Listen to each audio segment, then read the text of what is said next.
네, 안녕하세요. 방금 소개받은 한국 IBM에서 보안사업부 기술영업을 총괄하고 있는 조가원입니다. 예, 점심 식사하시고 다들 조금 나른하실 수 있는 오후인데 어떻게 저희들이 조금 더 캐주얼하게 그러나 스마트워크 환경들이 어떻게 안전하게 구현될 수 있을지에 대해서 함께 살펴보고자 합니다. 어젠다는 크게 다음과 같습니다. 여러 가지 마켓에서의 위협 동향, 보안 위협 동향에 대해서 간단히 살펴보고요. 방금 소개해 주신 대로 제로 트러스트, 요즘에 많이 화두가 되고 있는 제로 트러스트와 또 세간의 모든 주목을 받고 있는 AI가 어떻게 기업 보안에 적용될 수 있을지, 그리고 그런 내용들에 대해서 선진 기업들은 어떻게 다른 고객들은 구축하고 있는지에 대한 활용 사례들을 간단히 살펴보도록 하겠습니다. 아까 저희 점심 먹으면서 광고를 보니까 랜섬웨어 이런 얘기들, 제로 트러스트 여러 가지 얘기들이 나오던데요.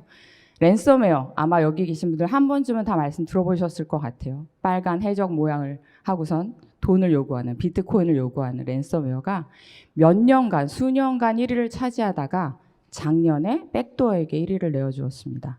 자, 무슨 이야기를 할까요? 지금 저희들이 여러 가지 협업에 대한 얘기, 안전한 스마트워크 환경들을 얘기하고 있는데 우리 기업 환경에 뒷문이 열려 있다면 그러면 굉장히 많은 위험들이 점점 증가하게 되겠죠. 그래서 그런 부분들이 굉장히 우리가 어떻게 기업 환경들을 더 안전하게 가져가야 하느냐를 고민해 보게 만드는 요소가 되고 있다는 거고요. 그러면 백도어가 1등 했으니까 이제 랜섬웨어는 사그라 들었나 보다. 자, 여기 보시면 2위 랜섬웨어가 거의 13%로 줄었어요. 별게 아닌가 보다 라는 생각을 하실 수 있겠는데 왼쪽에 보시면 94%라는 빨간 숫자가 있습니다. 우리나라에서 빨간 숫자는 안 좋은 의미죠. 작년까지 랜섬웨어가 기업을 타겟해서 침투하고 침투해서 데이터들을 유출해가지 할 때까지 걸리는 시간 2달이 걸렸다고 합니다. 그런데 기술이 비약적으로 발전하면서 공격자들의 기술도 발전하고 있다는 거죠. 올해 랜섬웨어가 실제 데이터들을 유출해 가는 데까지 걸리는 시간 4일이 되었다고 합니다. 드라마틱하게 줄어든 거죠. 자, 그럼 우리는 어떻게 해야 될까요? 공격자들이 4일 만에 데이터들을 유출해 간다면 3일 만에 그들을 잡아낼 수 있어야겠죠. 자, 우리 오늘 이제 여러 가지 협업의 환경들을 얘기하고 디지털 혁신을 얘기하면서 또 하나 뺄 수 없는 것들이 무엇일까요? 바로 하이브리드 클라우드 환경, 클라우드에 대한 전이가 될 것 같아요. 그런데 저희 IBM에서 엑스포스라고 하는 전 세계의 여러 실시간 위협들을 분석하는 전문 보안 연구소가 있습니다. 그 보안 연구소에서 좀 전에 차트도 마찬가지고 매해 연례 보고서들을 발간을 하고 있는데요. 그 중에 하나인 클라우드 트레트 랜드스케이프라고 하는 보고서에 의하면 올해만 보시면 3,900여 개의 클라우드 관련된 취약점이 확인이 되었다고 얘기하고요. 그것들은 작년 대비 194%의 증가율을 보이고 있다고 합니다. 취약점이 많이 증가할수록 그것들을 패치하고 대응하고 해야 하는 우리의 업무들 많아질 거고요. 그것들을 어떻게 대응해야 되는지에 대한 부분들이 저희들이 또 고민이 되는 요소들이 되고 있겠죠. 이제 마지막으로 제가 이제 한번 짚어보고자 했던 내용들인데요. 이 오른쪽에 이렇게 핀셋으로 찝는 내용 중에 하나는 밑에 저희 이제 그 자료에 보시면 링크가 있으니까 참고해 보시면 좋을 것 같은데 최근 전 세계 13개국을 타겟으로 주요 타겟으로 해서 이 계정을 하베스팅하는, 계정을 탈취하는 그 캠페인이 굉장히 많이 활발하게 이루어지고 있습니다. 한국도 마찬가지고요. 주로 시트릭스, VDI 같은 이런 환경들, 이제 리모트 액세스를 할 수 있는 원격 접속 환경에 계정들이 굉장히 많이 하베스팅 되고 있다. 그래서 더 각별한 주의들을 요한다는 것들을 좀 유념하시면 좋을 것 같고요. 자, 왼쪽 리스트를 보시면 오늘 광고에 나온 수많은 협업 솔루션들 이름들이 보이실 수 있을 것 같습니다. 자, 왜 이런 얘기들이 나오냐? 이 리스트는 뭐냐 하면 다크웹에 판매되고 있는, 판매를 요청하는 이런 정보들의 수가 얼마나 많으냐 이런 내용들이에요. 협업의 가장 기본 뭘까요? 메일이겠죠. 아웃룩 어마어마하게 계정들을 끌고 모으고 있습니다. 그 외에도 오늘 저기 보신 것처럼 줌, 박스, 슬랙, 여러 가지 저기 나올수록 더 유명세가 있다는 얘기겠죠. 그만큼 많은 협업 환경들에 대해서 해커들이 그 협업 환경의 계정을 탈취하고 그 탈취된 계정을 통해서 특권 권한을 더 엘리베이트 시켜서 데이터들을, 기업의 많은 정보들을 탈취해 가려고 노력하고 있다는 거. 최근에도 저희 옥타나 이런 데서 침해 사고들 난 것들을 보면 이 계정 정보를 가지고 할 수 있는 일들이 굉장히 많기 때문에 그런 내용들을 점점 더 저희들이 주의 깊게 안전하게 관리하는 환경들이 필요한데, 그만큼 해커들도 열심히 기업 환경들을 도전하고 있다는 이런 마켓의 정보들을 확인하실 수 있을 것 같습니다. 자, 그래서 그러면 어떻게 해야 되느냐? 그럼 저희들이 이렇게 해커들이 여러 가지 공격들을 하는데 우리는 손 놓고 있느냐? 아니라는 거죠. 여러 가지 솔루션들이 이미 있어요. 아마 기업에도 가시면 계정 관리하는 싱글 사인온부터 데이터 보안 솔루션, 방화벽, 관제 솔루션 굉장히 많이 있을 거예요. 근데 그럼에도 불구하고 왜 침해는 계속 발생하느냐? 왜 계속 데이터는 유출되느냐? 그래서 이것으로 안 되겠다라고 하면서 나오는 것들이 이제 제로 트러스트라는 개념이 되겠습니다. 사실 제로 트러스트라는 얘기를 할 때 어떤 고객분들은 그냥 이렇게 또 하나의 뭔가의 키워드를 만들어가는 것이 아니냐라는 얘기들을 하시는데, 사실은 제로 트러스트는 어떤 하나의 솔루션을 이야기하지 않아요. 그래서 올해 저희 정보통신부에서도 그 제로 트러스트 가이드라인 1.0을 발간을 했죠. 여기 보시면 제가 작아서 다 안 보이실 수 있겠는데 가장 핵심 중요한 내용들이 나옵니다. 그래서 절대 믿지 말고 계속 검증해라. 말 그대로 제로 트러스트. 아무도 믿지 말아라. 그러면 어떻게 아무도 믿지 말 것이냐? 그런 것들은 굉장히 많은 모델 관점에서, 접근법 관점에서, 전략 관점에서, 그리고 정의가 되고 나면 그 안에 이제 우리의 솔루션들을 어떻게 배포하고 어떻게 배치해야 되는지, 프로세스를 어떻게 정리해야 되는 것들이 나올 텐데, 그럼 그런 것들을 관리함에 있어서 뭐가 중요할 것인가를 이렇게 핵심 원칙들을 기반으로 해서 저희 이제 정부에서도 이제 배포를 했어요. 그래서 한번 사이트 가셔서 이런 내용들 혹시 아직 안 보셨다면 참고하셔서 보시면 좋을 것 같고요. 그 중에서도 이제 보시면 인증 체계를 강화해라. 제로 트러스트라는 게 어떤 하나의 솔루션을 이야기하진 않지만 아무도 믿지 않으려면 뭐부터 시작할까요? 아무부터 시작하겠죠. 들어오는 사람이 누구냐? 그 누구를 어떻게 인증할 것이냐. 이 누구라는 관점에 있어서는 그게 계정이 될 수도 있고요. 엔드포인트가 될 수도 있습니다. 이제 그런 관점에서 어쨌든 접근하는 그 누구를 인증할 때 그 인증 체계를 어떻게 강화할 것이냐. 이런 얘기들을 하고 있고요. 두 번째는 마이크로 세그멘테이션을 얘기하고 있습니다. 자, 저희가 어떻게 하라고 했을까요? 절대 믿지 말고 지속적으로 신원하라. 근데 믿지 않는 사람들이 우리 인사부에 있는 사람과 생산부에 있는 사람과 개발부에 있는 사람은 들어오는 패턴이 완전히 다를 거잖아요.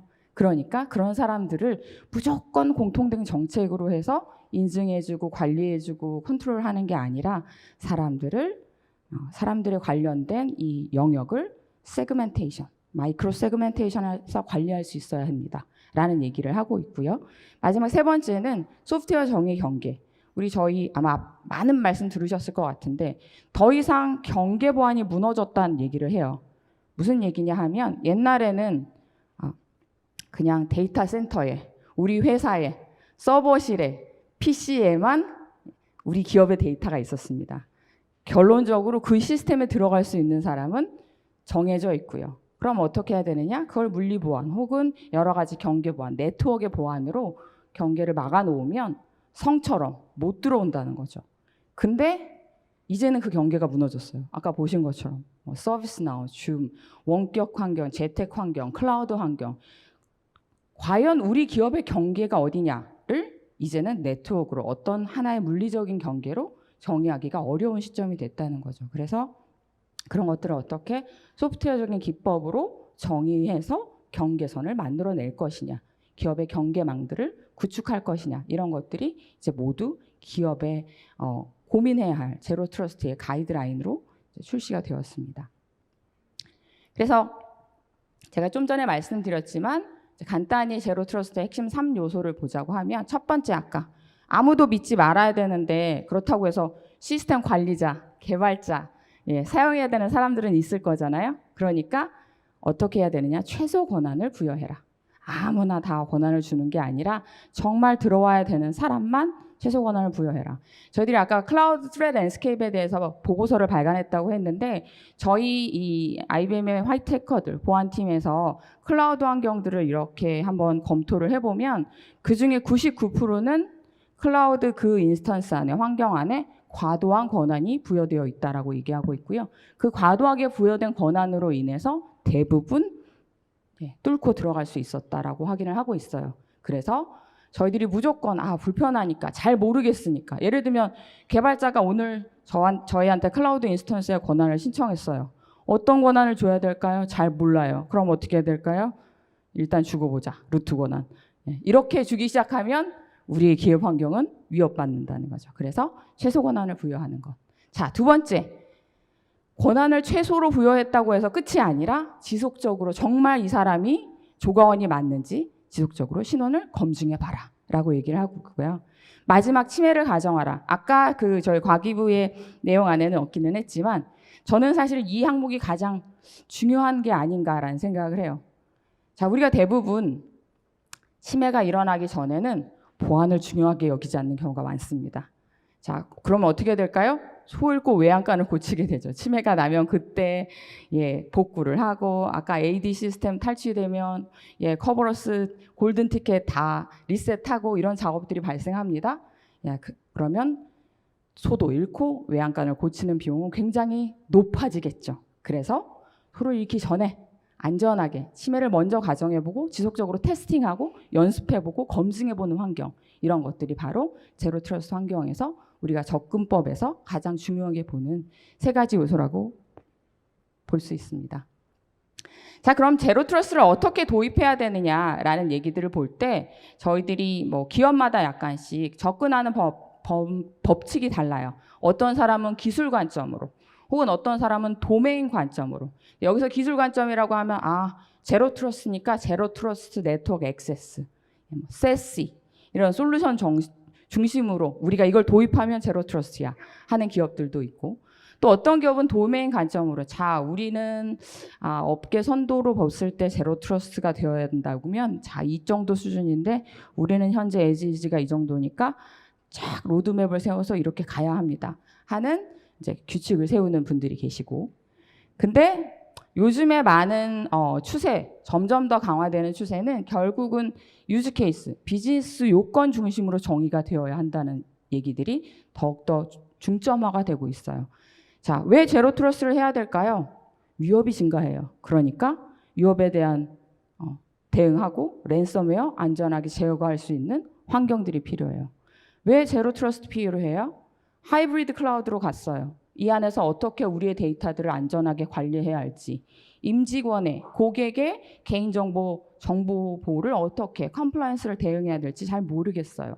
혹은 여러 협업의 환경, 이런 원격 근무와 이런 재택근무의 환경 안에서 이런 하이브리드 워크포스 안에서 어떻게 안전하게 인증할 수 있을지 잘 모르겠어요. 이런 부분들의 핵심 주제가 결국은 우리 기업의 비즈니스 이니셔티브와 연계되어서 우선순위를 가지고 어떤 부분들을 먼저 중점적으로 구현해야 될지가 정의가 된다는 거죠. 그래서 결론적으로는 제로 트러스트는 결국은 사실 기본적인 개념 자체는 굉장히 심플하죠. 필요한 사용자에게 적합한 권한을 주고 그리고 그 사람이 정말 꼭 필요한 데이터만 보고 근데 그 꼭 필요한 데이터를 볼 때에도 무조건 다 보는 게 아니라 이 사람이 원래 보려던 용도대로 보고 있느냐 이상한 행동대로 막 데이터를 보지 않느냐 인사 직원이어서 개인정보들을 조회할 수는 있어요. 근데 갑자기 어느 날 이 사람이 인사 직원의 샐러리 데이터만 막 뒤져요. 이상하겠죠. 그런 부분들에 대한 부분들을 검토할 수 있게끔 하나하나 검증하고 확인하고 분석하고 안전하게 환경을 만들어라. 자, 이렇게 하려고 하면 다 뜯어 고쳐야 될까요? 그러면 배보다 배꼽이 더 커지겠죠. 그래서 제로 트러스트를 도입하기 위해서 모든 솔루션을 다 새로 도입하세요라는 개념은 아니고요. 지금 이미 가지고 계신 기업의 많은 보안 제품들이 있으실 거예요. 보안 프로세스들이 있으실 거고 그 보안 프로세스와 보안 통제, 보안 솔루션들을 우리가 가지고 있는 이 유즈 케이스 안에 우리가 가야 하는 방향성의 전략 안에 어떻게 온라인을 시킬 것이냐. 자, 확인을 하다 보면 그 안에서 누수가 있는 부분들이 있겠죠. 그런 부분들은 조금 더 보강해서 안전하게 가져가는 환경들을 만들자라는 것들이 바로 제로 트러스트의 이제 접근법이 되겠습니다. 자, 그럼 이제 두 번째로는 저희들이 오늘 AI에 대한 부분들을 살펴보려고 하는데요. 아마 올해는 제 개인적으로 볼 때는 AI의 해가 아닌가 이런 생각이 들 정도예요. 작년 말에 발표가 된 이후로 챗 GPT가 온 세간의 관심을 다 끌었죠. 예. 아마 한 번쯤은 말씀을 다 들어보셨을 것 같아요. AI가 랜섬웨어를, 머리어를 만들고 피싱 이메일을 만들어준다더라. 예. 실제로 저희 해커들이 챗 GPT를 통해서 머리웨어 피싱 프로그램들을 만드는 내용들의 프롬프트를 보시고 있고요. 예, 오른쪽은 그보다 더 심하게 만약에 이제 이런 생성형 AI를 통해서 우리가 자동화된 봇 에이전트들, 어시스턴트들이 나왔다고 가정을 했을 때 그 봇 어시스턴트한테 막 이것저것 프롬프트 엔지니어링을 시켰더니 막 계좌 정보도 가르쳐주고 막 이런 내용들을 하더라는 거예요. 이만큼 공격자들도 정말 많은 기술로 기업들을 위협하고 있다.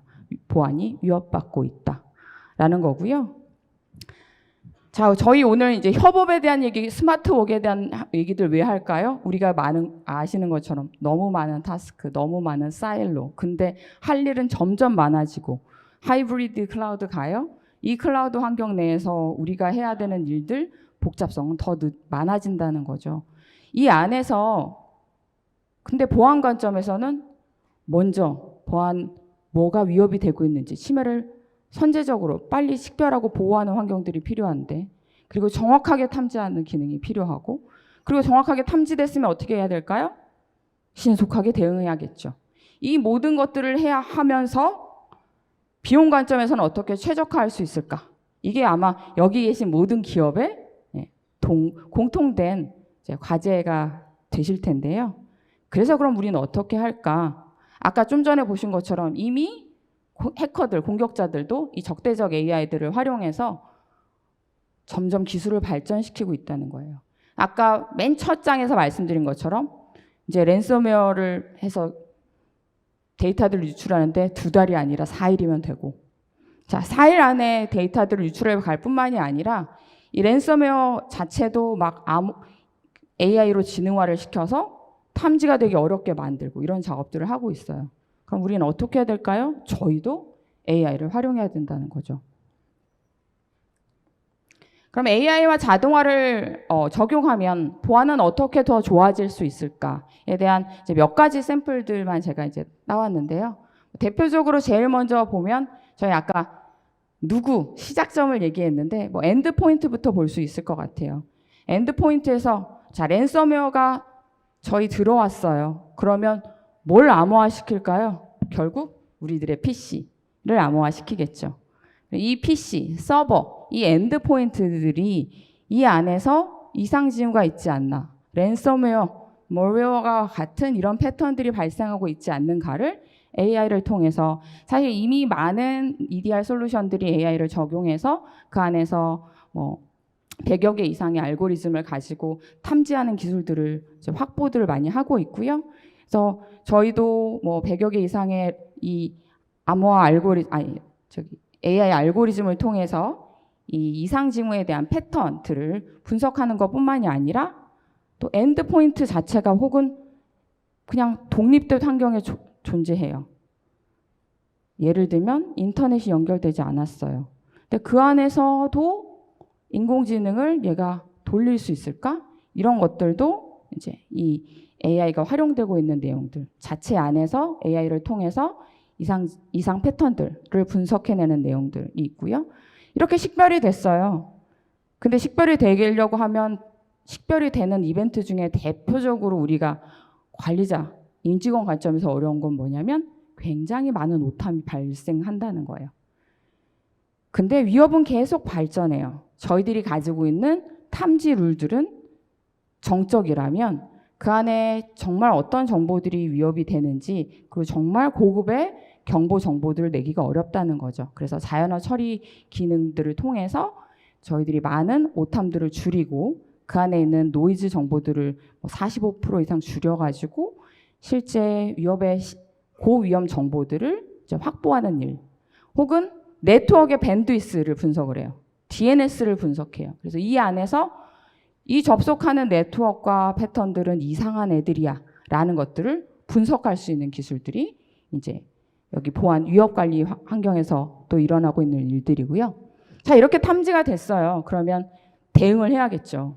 대응할 때 우리 관제사, 임직원 관점에서 또 하나 어려운 점은 뭐냐면, 자, 이 이벤트가 발생했어요. 보안 침해인지 아니면 오탐인지 아니면 얘가 어느 정도의 위험성을 가지고 있는지 막 분석을 해야겠죠. 분석하는데 시간이 걸려요. 자, 들어온 지 6개월 된 직원과 들어온 지 10년이 된 사람은 해야 하는 절차들도 하는 일들도 다를 거예요. 그러다 보면 들어온 지 얼마 안 된 신입 직원이 만약에 대응하는 날에 걸리면 뭔가 누수들이 생길 수 있죠.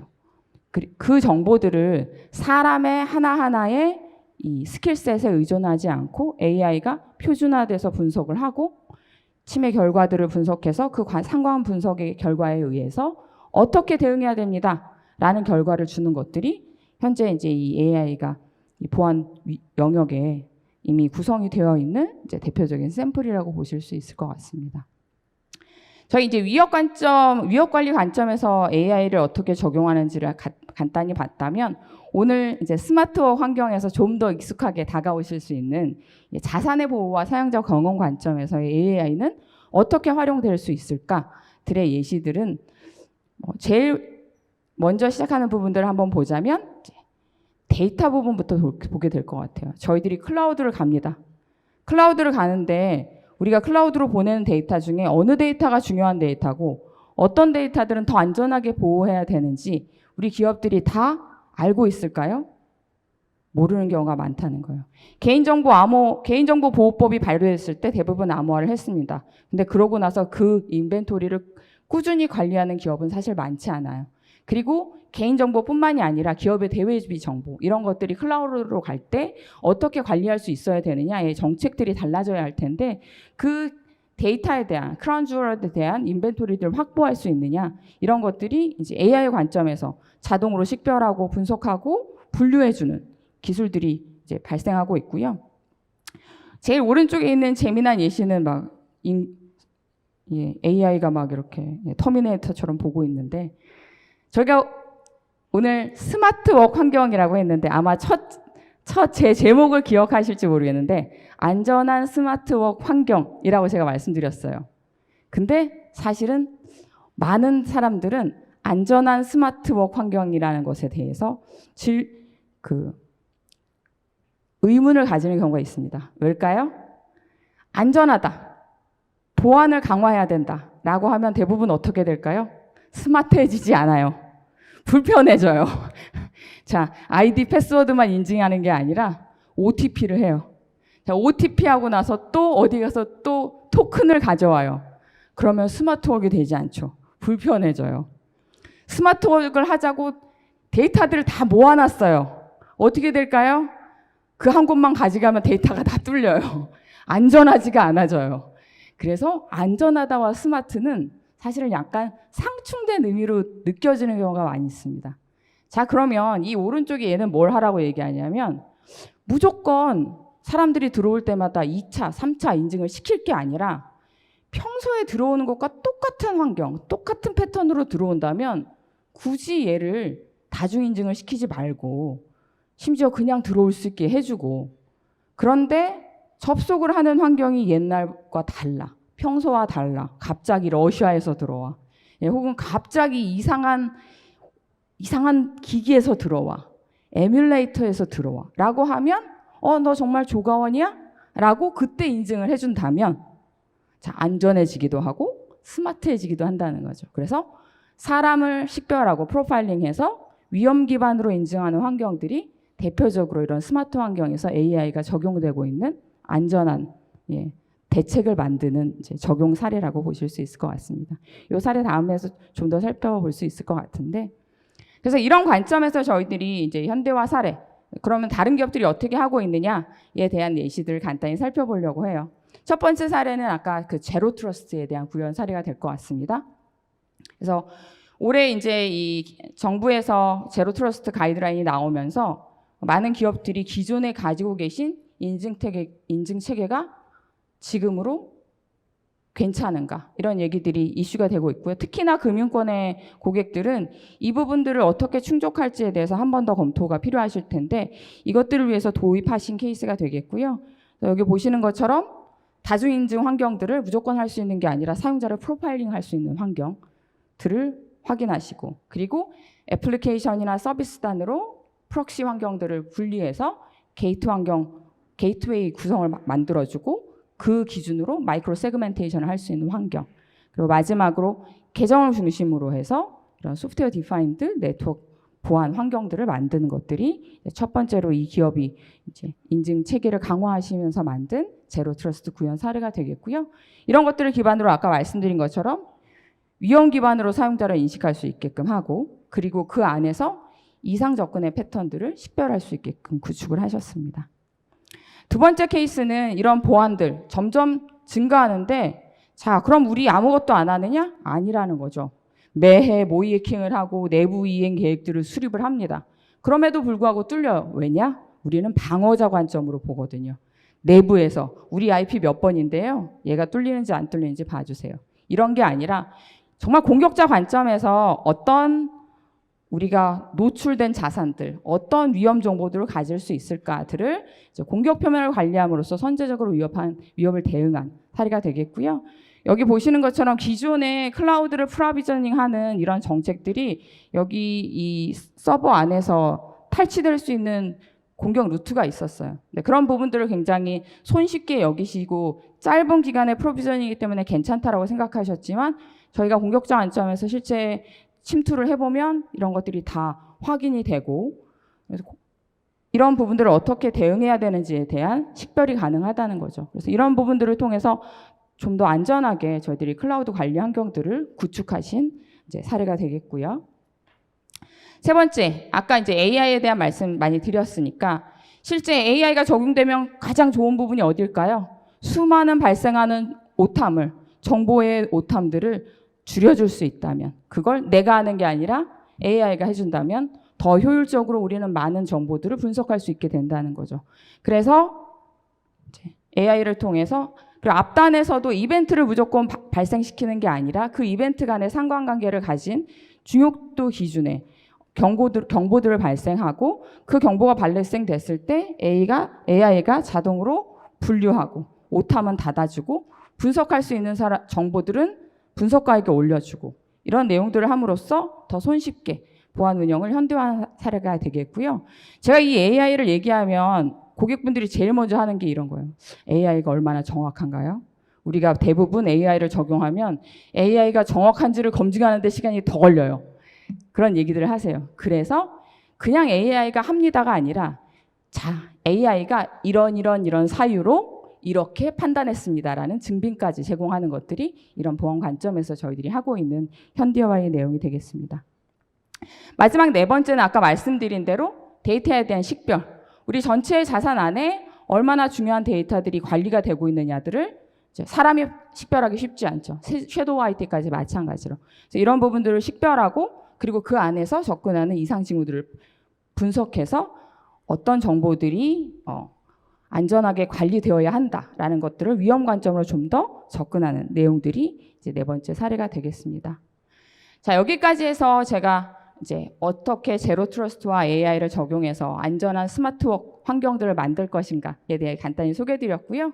마지막으로 저희들이 당부드리고 싶은 네 가지의 이제 권고사항은, 먼저 그런 저희들이 이제 계정 관점에서 관리하는 것들이 단순히 그냥 아이디 패스워드 관리해주고 OTP 발급해주고 인증해주고 끝나는 것이 아니라, 그 안에서 정말 접근하는 계정의 정보들, 사람들의 신원의 정보들이 안전하게 관리되고 있는가, 또 정말 유효한가라는 것들을 위협 관점에서 검토하시는 이런 접근법들이 필요하다라는 거고요. 두 번째는 아까 말씀드린 대로 선제적으로 좀 더 관리하려고 하면 방어자 관점이 아니라 공격자 관점에서 우리 기업의 자산이 어떻게 관리되고 있는지를 한번 검토하시는 이 공격 표현의 관리 그리고 침해 활동의 관리들이 필요하다. 그리고 보안 AI와 자동화를 통해서 해커보다 더 빨리 안전하게 운영하는 보안 현대화들을 이루시면 좋겠다라는 거고요. 클라우드 데이터까지 안전하게 관리하심으로써 지금 가시려고 하는 비즈니스의 성장들을 더 이루어가시는 안전한 스마트워크 환경들을 만드시면 좋겠습니다. 예, 이것으로 해서 제 발표들을 마치겠습니다. 감사합니다.